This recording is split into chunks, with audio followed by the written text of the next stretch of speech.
Malcolm in the Middle is one of my favorite TV shows of all time. I'm just gonna go ahead and admit my bias right out of the gate with this one. I've rewatched this show in its entirety at least 6 times, if not more. I honestly stopped counting after a certain point. It's been a staple of my life since I was in high school, and it's probably always going to stay that way. But what makes the show so special? Well, coming out at the very beginning of the 2000s, the large majority of sitcoms prior to Malcolm in the Middle were shot in the multicam format, live studio audience in a laugh track style, and they generally featured families or groups of people who got along pretty well. They had minor disagreements from episode to episode, to be sure. You can't have a TV show without conflict, but they were usually pretty happy with each other overall. Malcolm was different, though.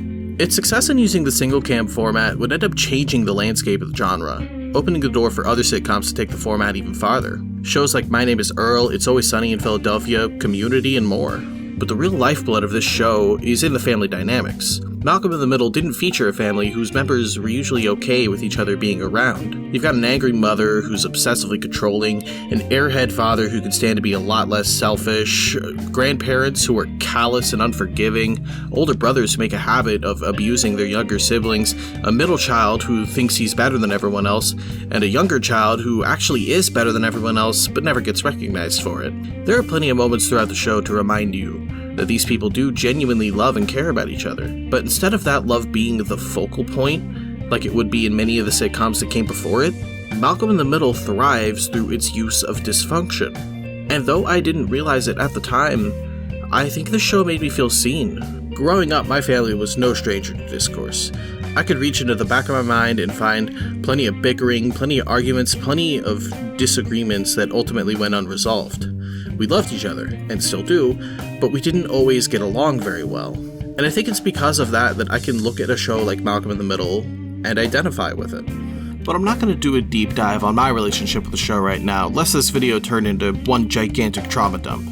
What I want to focus on today is those family dynamics that make the show work the way that it does. And I don't think there's a single episode that emphasizes those dynamics better than Season 2's bowling episode, aptly named Bowling.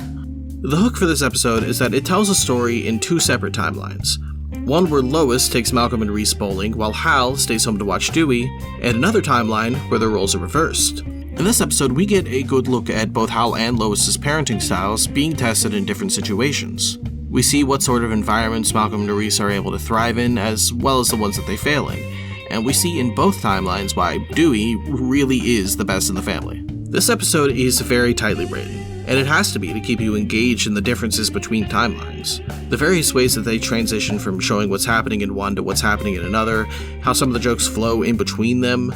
The writing, editing, and directing are honestly doing so much legwork here. To be able to take such an out there premise for an episode and make it this digestible, I genuinely think that it should be studied.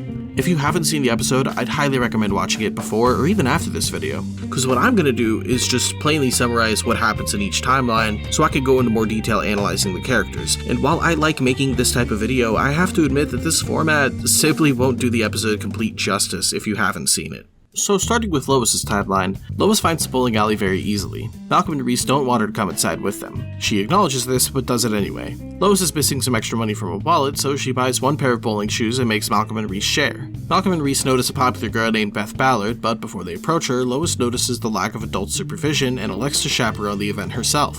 Throughout the night, Reese keeps trying to tell Beth a joke, but every time he starts, he's called away by Lois to bowl. Eventually, he realizes it isn't a good joke and he decides not to tell it. Meanwhile, Malcolm keeps throwing gutter balls as Lois tries to encourage him. However, her positive reinforcement and attempts to make the game easier for Malcolm only make him more tense and embarrassed of her being there until he snaps and attempts to get a strike by walking to the end of the lane, only to completely miss the pins while he's standing right in front of them. Everybody erupts into laughter except for Beth, who turns down Reese's advances when she notices that he's participating in the public berating of his own brother. Lois tells everyone bowling is over and that she's going to bring them home. As everyone's packing up, Beth approaches Malcolm to give him some sympathy and they start making out. Lois pulls them apart and everybody heads home. Meanwhile, in another universe, Hal gets lost and arrives at the bowling alley late, but not late enough for it to matter. They just use it to set up the order that they focus on timelines in. Hal leaves Malcolm and Reese by themselves to bowl and gets a lane for himself on the other side of the building. Reese and Malcolm notice Beth again, and without Lois watching over them, Reese approaches Beth first to tell her a joke. But Beth runs off disgusted when the punchline to that joke is Reese spitting soda in her face. Later on, Malcolm compliments Beth and reassures her that she still looks good, hitting it off with her as he's doing surprisingly well at bowling. In a fit of envy, Reese grabs a bowling ball and rolls it in Malcolm's direction, narrowly missing him and hitting an adult on the other side of the alley. Reese spends the rest of the night hiding from this man as he hunts Reese down to beat him up. Meanwhile, Hal isn't paying any attention to what's happening with either of his kids as he gets strike after strike after strike by repeating the same handful of actions before each roll like a ritual. Hal is focused only on bowling a perfect game. As Malcolm keeps flirting with Beth, she eventually suggests that they go somewhere that they can be alone, and that leads them into the maintenance hallway behind the bowling lanes. They're about to kiss when Malcolm's shirt gets caught in one of the pin collectors, and this coincidentally sends him to the end of the same lane where Hal was bowling, ruining his perfect game and leaving him frustrated with his sons as he drags them both out of the bowling alley. Again, the writing and directing of this episode are what make it work. There's so many little moments and details that help the episode flow, so many well-done transitional shots that bring you from one timeline to the other. If you've seen the episode before, you gotta admit, it loses something when I separate the timelines like that just to explain what happens in both of them. But I had to do it so the rest of this video makes sense. We've gone over the events of the episode, that paves the way for me to break down these characters. What does this episode tell us about Hal, Lois, Malcolm, and Reese? I don't have or want children, but I silently judge every parent that I see in public. So obviously, Lois's parenting style is significantly more hands-on than Hal's. The way she insists on chaperoning the event, her discomfort with the idea of the kids being left by themselves, Lois is often depicted as someone who is very controlling of the people around her. She's most comfortable when she's in positions of power, which is pretty often in a family where she's seen as the main authority. But I do think it's somewhat interesting that pretty much the only success story of the episode stems from her controlling nature. That success story being Reese. In Lois's timeline, Reese spends almost the whole night getting to flirt with a girl he likes. And while it's true that Beth does eventually ditch Reese for being a jerk to his brother, he still has a great time overall, albeit at Malcolm's expense. Meanwhile, in Hal's timeline, Reese immediately makes a fool of himself by spitting in Beth's face, and then he only gets himself into more trouble as the night goes on, and this is largely because Hal simply isn't paying attention to what his sons are doing. This juxtaposition in what happens to Reese in both timelines paints a fairly simple picture to me. Reese is someone who acts out a lot.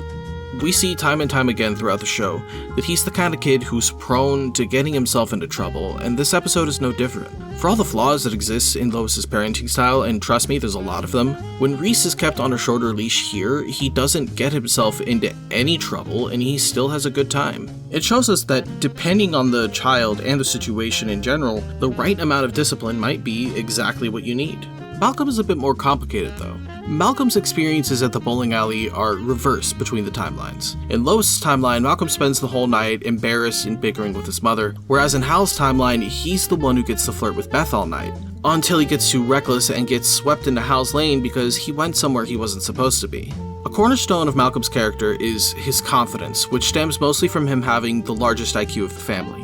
A lot of episodes show us how he's able to thrive in environments where he can maintain that confidence, and how he simply can't handle it when his confidence is being undermined. Now, Malcolm's confidence in himself in Hal's timeline leads him to be great at bowling and at flirting. He thrives when he's not being put under any kind of pressure. It's in Lois's timeline that his confidence is undermined, not just by Lois's presence, but by her constant attempts at encouragement and reaffirmation. One detail I'm a huge fan of is how Malcolm takes his jacket off in Lois's timeline when they enter the bowling alley, but he keeps it on in Hal's timeline. Not only is this a great way to help us keep track of which story is being focused on at any given moment, but it shows us visually how Malcolm feels more comfortable without Lois around, since he doesn't feel the need to dress down in Hal's timeline where he's less nervous. Malcolm perceives himself as someone who doesn't need all this extra supervision and help, and when Lois provides him with these things anyway, the first thing on his mind isn't bowling or flirting, it's how Lois's behavior is making him look like a child. And I think this is a pretty interesting episode for Lois as well, because her intentions are completely good. She wants Malcolm to have a good time, and she even admits to understanding that Malcolm may feel embarrassed by her being around, but her actions throughout the episode show us that she simply disagrees with Malcolm on what he needs. As Malcolm begs for Lois to just let him bowl, Lois keeps trying to do things to bolster his confidence, be it verbal encouragement, giving him a lighter ball, and putting up barriers in the gutters, all of which only serve to embarrass Malcolm more and more until he loses his cool completely and gives birth to the most iconic scene of the show. So, looking at Lois's timeline by itself, you might think that the best approach for Malcolm is to simply leave him alone and trust that he'll be okay. But Hal's timeline shows us why that's not a perfect plan either. Like I said, there are many episodes that show us how Malcolm is able to thrive in situations where his confidence is strong. But in many of those same episodes, we see how that confidence can be his downfall as he lets his ego inflate to the point where he gets in over his head. And this is what happens with Beth. Malcolm is so fixated on being able to land a kiss with this girl tonight that he trespasses and puts himself in harm's way without thinking of the consequences. When Malcolm tunnel visions like this, he can't see the effect that his actions will have on himself and the people around him, and it's in moments like this that he would benefit from having somebody who could keep a more passive eye on him and reel him back in when he's going too far. Somebody like Hal, only he's too busy trying to bowl a perfect game. A little pet peeve that I have is when I see fans of Malcolm in the Middle claim that Hal is the sole good parent in the family. Personally, I don't think it's that simple. Now, Lois has her fair share of flaws. She could be overbearing, too strict, too judgmental, but she's smart, and her maternal instinct is something that the family has to rely on time and time again. Hal, on the other hand, he's certainly the more empathetic of the two. It's easy to paint him as the nice parent, but he's also very ignorant to what his family needs, and he has a tendency to tunnel vision on what he wants regardless of how it may affect his loved ones. Now we know where Malcolm gets it from. Again, this is something we see in this episode. As Hal pays no mind to what his sons are getting up to, Reese antagonizes a grown man and spends the whole night hiding in fear, while Malcolm, taking after his father, tunnel visions his way into a situation that realistically could have gotten him seriously injured. And Hal could prevent these things from happening if he just didn't focus so hard on his own desires and paid any amount of attention to what his sons were doing. Even after Malcolm falls into his lane and gets hit by his bowling ball, Hal's first instinct isn't to make sure his son is okay, it's to reaffirm that his perfect game still counts. And his second instinct isn't making sure Malcolm's okay either. It's anger and disappointment directed towards his children. I personally think that Lois and Hal work better as a combined unit than either of them do individually, and this episode makes for a great character study because of how they're separately placed in the same scenarios. Neither parent is truly perfect, and from a writing perspective, I think that's okay because a perfect parent doesn't really exist, at least not usually. If anything, it makes the show more relatable on multiple levels. Parents and children alike could look at the way the show depicts family discourse and find some way to relate to it. Whether you see some of the failures of your own parents in Lois and Hal, or you see some of the ways your children can annoy you in any of their children, or you see your frustrations with your siblings in the bickering between Malcolm, Reese, and Dewey. Oh yeah, you may have noticed that I didn't talk about Dewey at all. Or the one scene with Francis in it. And honestly, I don't have a lot to say about these scenes. As far as Francis is concerned, he's an entirely different beast who deserves his own video, and his presence in this episode isn't super important to his character. Dewey, on the other hand, I think this is one of his most formative early episodes. Stuff like this and the babysitter episode in season 2 showed the start of Dewey secretly being the smartest member of the whole family, as he completely outsmarts Hal and comes close to outsmarting Lois while he's supposed to be staying in his room as punishment. All of these bits are just comedy gold. Hal being lulled to sleep by Dewey as he goes on to order a pizza, he gives away all of Hal's cash and 2 of his credit cards, and the way he gets Lois to almost short circuit on herself just by doing nothing is hilarious. The progression of how they wrote Dewey throughout the show is something that could honestly have its own video as well. So if you want to see that or a video about Francis, let me know in the comments. But more than anything, I hope I did a good job explaining why this episode is so interesting to me. It is one of my favorites in the entire series. I don't have a clever stinger to end this video with. Dewey just rules, okay? So how'd it go? Next time, you take 'em.